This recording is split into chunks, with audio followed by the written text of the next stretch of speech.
A relationship with the right referral partner could be a game changer for any B2B company. So what if you could reverse engineer these relationships at a moment's notice?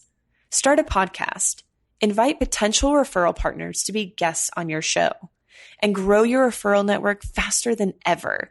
Learn more at sweetfishmedia.com. You're listening to the B2B Growth Show, a podcast dedicated to helping B2B executives achieve explosive growth. Whether you're looking for techniques and strategies or tools and resources, you've come to the right place. I'm James Carberry. And I'm Jonathan Green. Let's get into the show. Welcome back to the B2B Growth Show. This episode is sponsored by Directive Consulting, the B2B search marketing agency. We are here today with Devon Dickinson. He is the CEO of Verified First. Verified First was voted the best place to work in Idaho in 2017. And they were also one of the fastest growing companies in Idaho, or the fastest growing company in Idaho in 2016. 2017 list hasn't quite been released yet, but they will likely be on that list again. So Devon, I think you've got a wealth of wisdom to share with us. I'm excited to dive in. How are you doing today? Good. Thanks, James. Thanks for having me. I'm excited to chat with you, Devon. We're going to be really focusing this episode around building a culture of winning, as opposed to, a lot of leaders that choose to build their culture around other things. But before we dive into that, Devon, I'd love for you to explain to our listeners, just give them a little bit of context as far as what is Verified First and what are you guys up to over there? Oh, great. Thank you for the introduction. We are a background and or pre-employment background in a drug screening company. We help companies make excellent hiring decisions. We're the fastest actually growing in our industry, and we like to say that our technology has been unbelievable, but it's really powered by the people. And so you can have great tech and the people not be there, and then you simply have a really cool widget. But if you have really great people but not the right product, that's going to fizzle out as well. So we're really proud of what we built, and our people have really truly made the difference. I love it. So Devon, I want to spend the bulk of our time together talking about this idea of building your company's culture around winning. When we were talking about this earlier, you were saying that there's a lot of different things that you can build your culture around. You guys have chose to build it around this. Can you elaborate on why you decided to go this path? Yeah, for sure. And when you come into our company and you spend time with our folks, you're going to notice that we have a very competitive edge to us.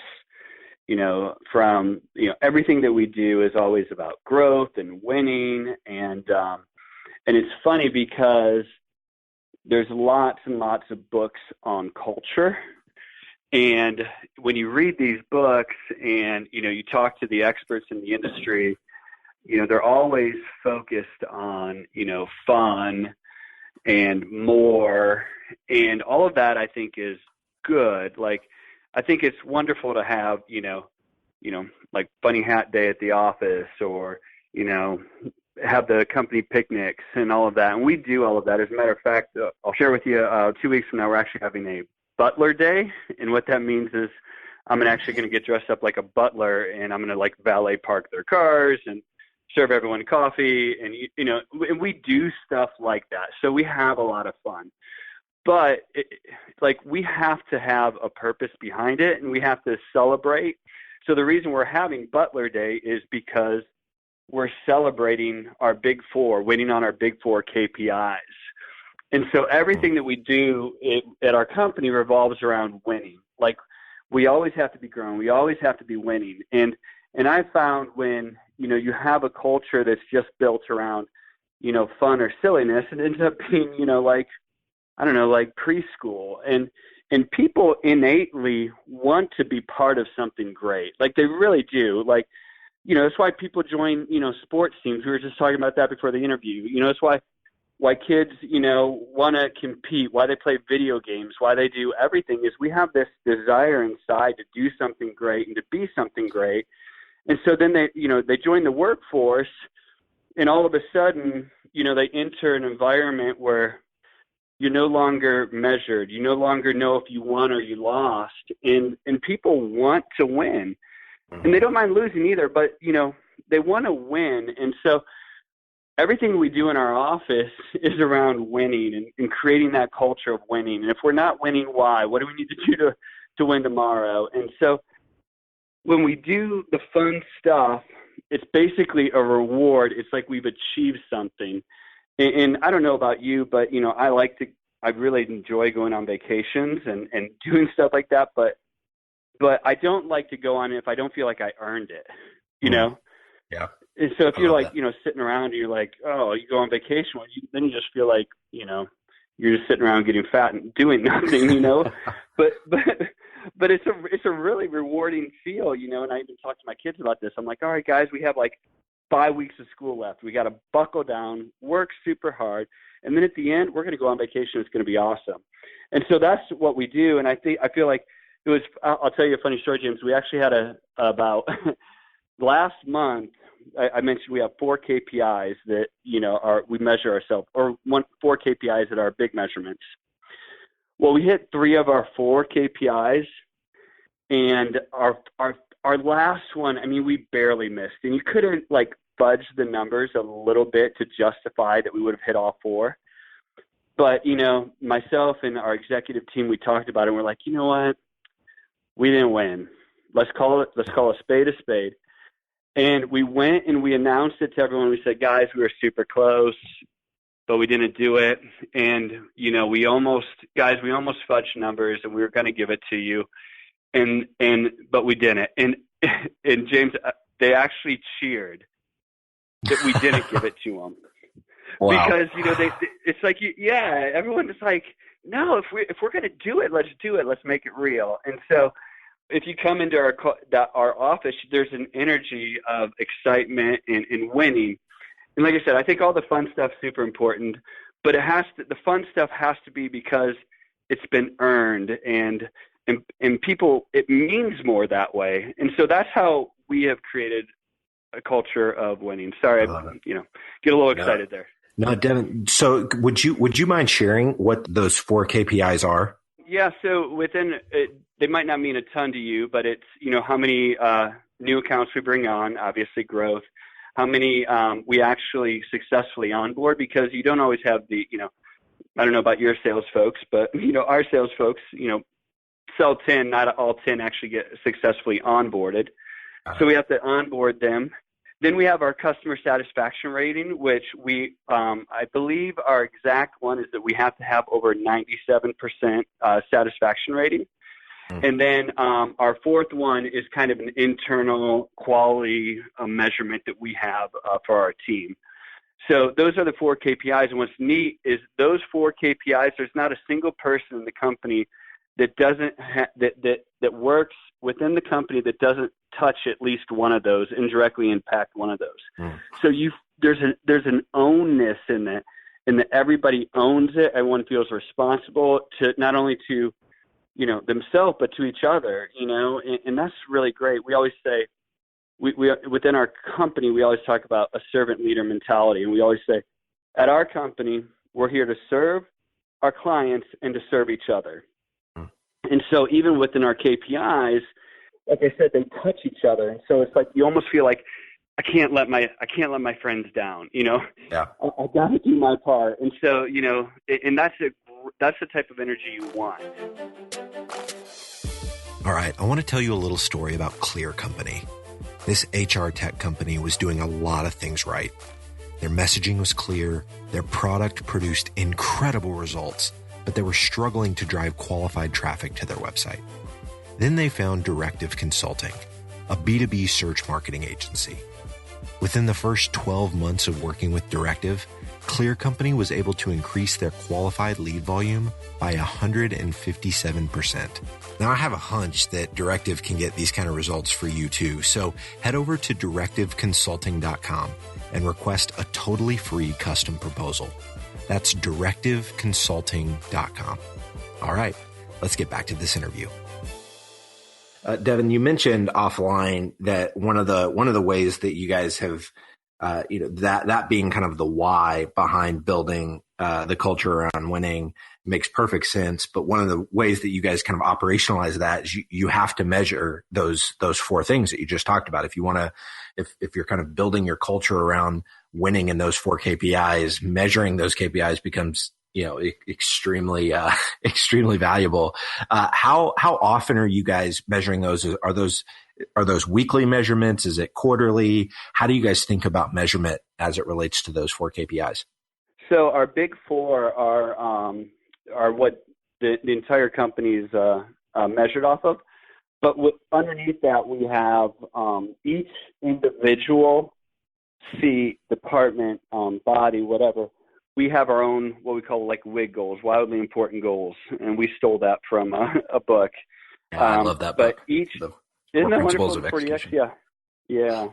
And so each month, each member has their own WIGs. So from our executive team to their staff to the, every single person within the company has their own particular WIGs.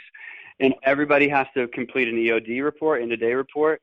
And so to answer your question, we're actually measuring them daily, but we're measuring lots of little micro KPIs that roll up into our big four KPIs. But everything, and it's nice because, again, people want to know, like, you don't want to go home at the end of the day and go, how did I do today? Did I win? Yeah. Did I lose?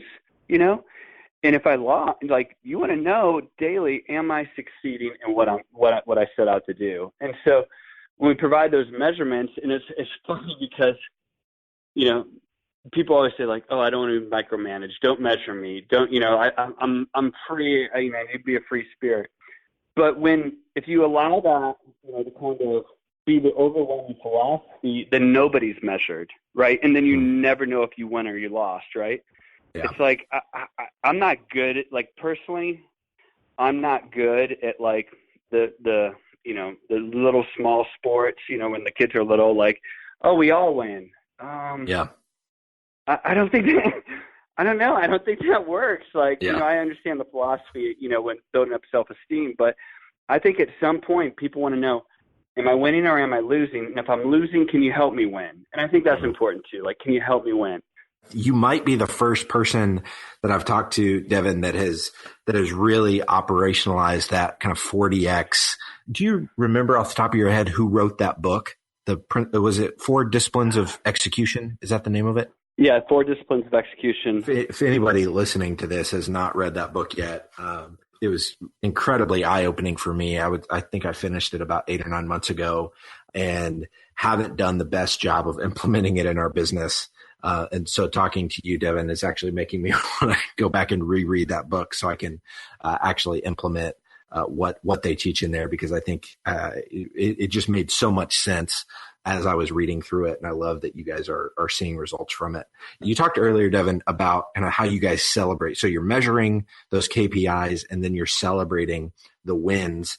But you talked offline about how you also, you're not afraid to call out the losses. You shared a story earlier. You guys barely missed that goal. You called that out. You talked about it. How have you noticed, you mentioned your team celebrated the fact that you didn't just give it to them. What's the upside to calling out those losses like that? Yeah.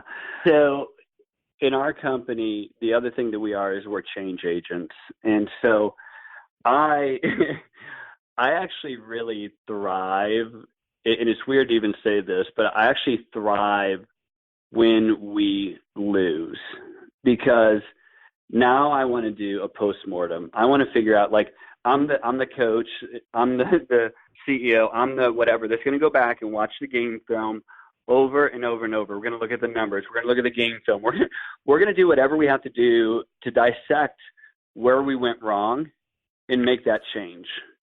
And so to me, I almost feel like I'm sure entrepreneurs say this kind of stuff all the time, but like the greatest victories that we have are from kind of the most miserable failures and or have birthed out of that. And I think in our company, when we allow ourselves every day to identify points of failure, it allows us to immediately, right in front of our face, go, we didn't succeed, and are we okay with that? And if we're not okay with that, what do we need to do to change to make it right? And so we do end up with a very fast-paced company that results in change all the time.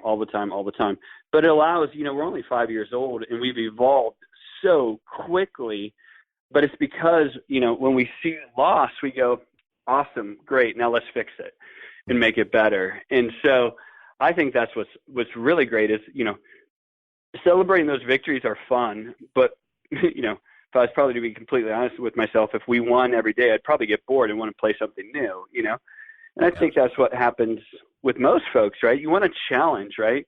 Hey, I can run a 5K. Now I got to do a 10K. Oh, I can do a 10K. Now I got to do a half marathon. I'm going to do a half marathon. Oh, I got to do a full marathon. Then I'm going to do an ultra marathon. Now I'm going to do the Ironman. Everyone wants to push himself and challenge himself. And unless you reach those points where it's like becomes really hard and you get really challenged, you get bored. And so in our company, like I said, we welcome that. We welcome, I always tell my managers, I'm like, your job isn't to tell me all the wonderful things that happen. We know those, but we've got to face the hard things and we've got to look at those head on. And we've got to deal with those head on because those are what's going to make us great. We'll celebrate the victories. Like I said, we love celebrating victories, but at the same time, we can't be afraid of failure. Call it out, put it on the whiteboard, call everybody in the room, look at it and say, this is why we lost. What can we do tomorrow to fix it? Devon, thank you so much for sharing this. This has been incredibly helpful for me. I know our listeners are going to get a ton of value out of it as well. If there's somebody listening, they want to stay connected with you or they want to learn more about Verified First, what's the best way for them to go about doing that? Yeah, thank you. So I'm on LinkedIn, Devon Dickinson, Devon Dickinson. And our website for the company is verifiedfirst.com. Awesome, Devon. Well, again, thank you so much for your time today. This has been fantastic, so I really appreciate it. It's been a lot of fun. I appreciate it. There are lots of ways to build a community, and we've chosen to build the B2B growth community through this podcast. But because of the way podcasts work, it's really hard to engage with our listeners. And without engagement, it's tough to build a great community. So here's what we've decided to do. We're organizing small dinners across the country with our listeners and guests. No sales pitches, no agenda, just great conversations with like-minded people. We'll talk business, we'll talk family, we'll talk goals and dreams. We'll build friendships. So if you'd like to be a part of a B2B growth dinner in a city near you, go to b2bgrowthdinners.com. That's b2bgrowthdinners.com. Thank you so much for listening. Until next time.